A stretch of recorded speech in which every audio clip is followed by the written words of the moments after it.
Now, last week we talked about video. We thought good time to switch it over and talk a little bit about print, which has really been the mainstay of the business for most of its life. Print publications, custom content have been the anchor of this business, and they continue to be. And we still continue to believe very, very strongly in the value of print. And there's a lot of reasons to take it more seriously. And we thought we would look at just the top 5 reasons you should think about it on an ongoing basis. So I think the first reason is it's physical, it's permanent. Yes. So permanence, tell me about that. Well, unlike a website or any other digital form of media, it never goes away unless you physically remove it. But you have to do that. Which is important after a while. If you do read a lot of magazines, at some point you got to cull the herd and get rid of some of the ones you don't want anymore. But there is value in having something tactile. I've often told clients that if you want to do magazines versus web content, one of the main reasons is that trying to get a certain number of people to come to your website and view that content, that's hard. You stick that through their front door. Not everybody's going to read it. Some people are going to pass over it, but it has to go through their hands. And that's important. Yeah, and I think there's a reason why a lot of large publishers, even though they may be struggling with print versus digital, they haven't abandoned print. It's still part of what they do. They know that it still has a permanence and that people do, like you said, expect it to come through to their front door, and they take it and read it and engage with it. Second item that you mentioned, Cachet. Yeah. Tell me about that. What does that mean, and how does that unpack?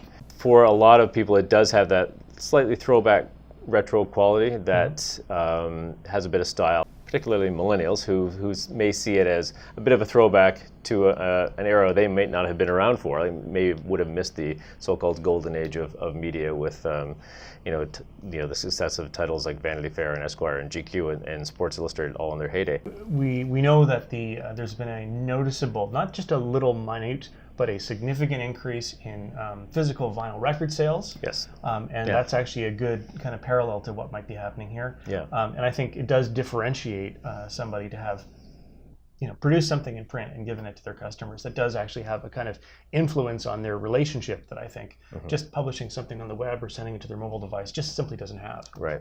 There's magazines like Delayed Gratification, which is a sort of an antidote to the news cycle. So it's something that comes out, I believe, on a quarterly basis. Doesn't come out all that frequently, but again, the idea is it's something that you're going to wait for, and it's still relevant to the conversation that's happening in the broader culture.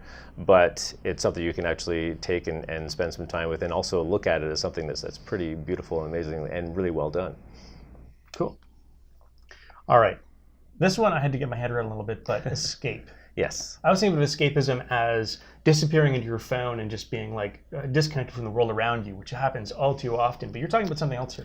People are coming up to the idea that they want to escape from the digital stream and the constant flow of information you're getting into something that's analog, and that they can still gain insights on what's going on in the world and what's going on in the larger culture, but they're not being distracted by all that other stuff that's out there.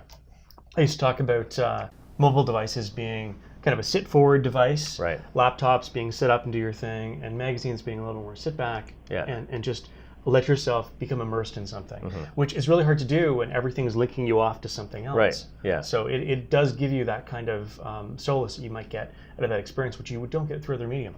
Yeah, and we're at the time in a culture where there's so much noise that I think people are aware that maybe they have to be aware of screen time. Talk about screen time for kids. Well, I think screen time for adults too. Everybody's kind of at the point where maybe I need to manage the time I'm spending on these particular devices, just for my own sanity, and take some time and still exercise my brain, but in a different way. Absolutely. All right. Number 4. Retention. Retention. Yes. There are studies around that say that people, in a lot of cases, younger readers, millennials, will retain more information from print ads than they will from any other medium. So that, I think, goes back to there's been a sense of distrust around some digital content within all the wake of fake news and things like that people are turning a more skeptical eye to an ad that might pop up in their Facebook feed, for example, or something they might come across online. And because I think those things tend to flash at you and want your attention right away. They want to distract you from whatever else you're engaged with on the page. But if something comes in print, people tend to trust that kind of information more than they would something online. If a marketer is taking the time and the money to invest in a print product or a print ad, then there's a certain care attached to that that the consumer will in turn trust. I think that leads in nicely to number 5, trust. I think we were talking a bit about the magazines we produce for CA, and because we're entrusted with managing that brand in terms of the print product and the information that comes through, the magazine obviously reflects the brand, reflects the values of the brand. So the team is very careful in how the magazine is put together. We're constantly engaging with our CA clients to make sure everything is correct, everything is fact-checked, everything is edited multiple times. The timeline to produce one, we're working on the fall issue now, and we're in April, so it's there's a long lead time, there's a long process, but a lot of that is geared towards making sure we get it right. So that when it does go out into the world and is on its own, we can't control that anymore, but we know that people will read that information and they can trust it. And I think that's also tied into all these other ideas of the magazine having a sense of permanence in print. There's a lot of work that goes into it, there's a lot of people involved. So when it comes to a reader, they know they can trust that information. And like you said, you can't turn around, you have to be careful, you can't turn around and fix it. You can fix a website, you can fix web content easily, and you can put a little note saying, whoops, made a mistake here, here's the correct information. You can't do that in print.